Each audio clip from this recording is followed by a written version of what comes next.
اعوذ باللہ من الشیطان اللعین الرجیم، بسم اللہ الرحمن الرحیم۔ سامعین و ناظرین، آج ہم سورہ مبارکہ یاسین کی فیوز و برکات، فضائل، اہمیت اور عملیات کو بیان کریں گے۔ یہ مکی سورہ ہے، مکہ میں نازل ہوا اور 83 آیات پہ مشتمل ہے۔ سورہ مبارکہ یاسین میں ٹوٹل 12 موضوعات پہ گفتگو کی گئی ہے، جیسا کہ ہمارے نبی کے لیے پہلے زمانہ فطرت تھا اور اس کے ساتھ ساتھ حضرت عیسیٰ علیہ السلام کے دور کے مبلغین حق کا تذکرہ ہے، اور ہر شے کا ایک امام مبین کہ جن میں تمام علوم کو سمویا گیا ہے۔ اسی طرح سے ایک داعی حق کا تذکرہ اور اس کا انجام، مخلوق خدا کا داعیان حق کے ساتھ رویہ، ہر چیز میں نر اور مادہ کی طرف اشارہ، احرام سماوی کا ایک خلا میں گردش کرنا یعنی اجرام سماوی کا، مناظر قیامت، دشمنوں کا خاموش ہونا اور عزا کا کلام کرنا، عمر طولانی کے تقاضے، رسول خدا صلی اللہ علیہ وآلہ وسلم کا شاعری سے بے تعلق ہونا، اور حیات بعد الموت کے منکروں کی فرمائشیں۔ یہاں جب ہم اس کے فضائل کی طرف بڑھتے ہیں، امام جعفر صادق علیہ السلام ارشاد فرماتے ہیں، اِنَّ لِكُلِّ شَيْءٍ قَلْبًا،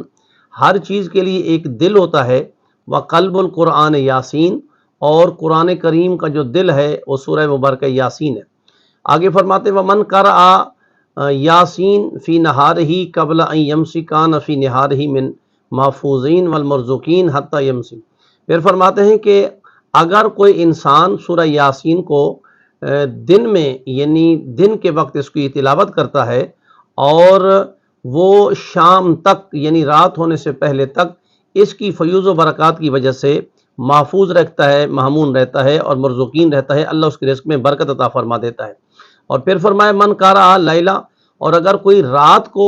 یہ سورہ مبارکہ یاسین کی تلاوت کرتا ہے تو فرماتے ہیں وکل بہ الف ملکن، اللہ تعالیٰ 1000 فرشتوں کو موکل کرتا ہے، ان کی ڈیوٹی لگاتا ہے، یحفظونہ من کل شیطان الرجیم، کہ اس تلاوت کرنے والے کو ہر شیطان رجیم کے شر سے محفوظ رکھتے ہیں اور ہر آفت سے محفوظ رکھتے ہیں۔ پھر فرمائے کہ جو شخص خدا کی رضا کی خاطر سورہ مبارکہ یاسین پڑھے گا اس کے تمام گناہ معاف کر دیے جائیں گے، اور روایت میں ملتا ہے کہ 12 ختم قرآن کا ثواب اس شخص کے نام اعمال میں درج کیا جائے گا۔ ایک اور روایت میں یہ ہے کہ اگر بیمار کے پاس پڑھی جائے تو تمام حروف سے 12 گنا زیادہ فرشتے نازل ہو کر صف باندھ کر کھڑے ہوں گے اور اس کی بخشش کی دعا کریں گے۔ اگر اس کی اجل آ چکی ہے، موت واقع ہو چکی ہے، تو قبض روح کے وقت بھی وہ موجود رہیں گے، جنازے میں بھی وہ مشاہد کریں گے، شریک ہوں گے، اور اگر سکرات الموت کے وقت مریض خود پڑھے یا دوسرے سے سنے تو رضوان جنت اسے آب کوثر سے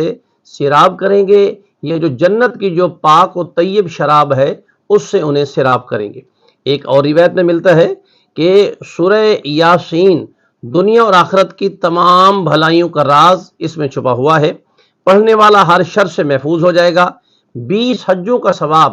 اس شخص کے نام اعمال میں درج ہوگا جو سورہ مبارکہ یاسین کی تلاوت کرے گا۔ پھر آگے ایک اور حدیث نبوی ہے، سرکار دو عالم ارشاد فرماتے ہیں کہ ہر چیز کا دل ہے اور قرآن کا دل سورہ یاسین ہے۔ جو شخص قبرستان میں پہنچ کر، سامعین جو ایک بہترین عمل ہے سورہ یاسین کے حوالے سے، ویسے تو کافی فیوز و برکات ہیں، ہم اختصار کے ساتھ بیان کر رہے ہیں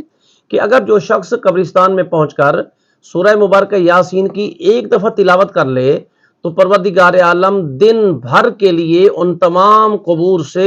عذاب کو ہٹا لے۔ امام محمد باقر علیہ السلام فرماتے ہیں کہ قرآن کریم میں حضور کے ویسے کافی نام اور 5 نام انتہائی مشہور ہیں، احمد، محمد، عبداللہ، نون اور یاسین۔ آگے میرے چھٹے امام ارشاد فرماتے ہیں کہ اے ہمارے چاہنے والوں، اپنی اولاد کو سورہ مبارکہ یاسین کی تعلیم دو، اس کی بہت بڑی برکت ہے۔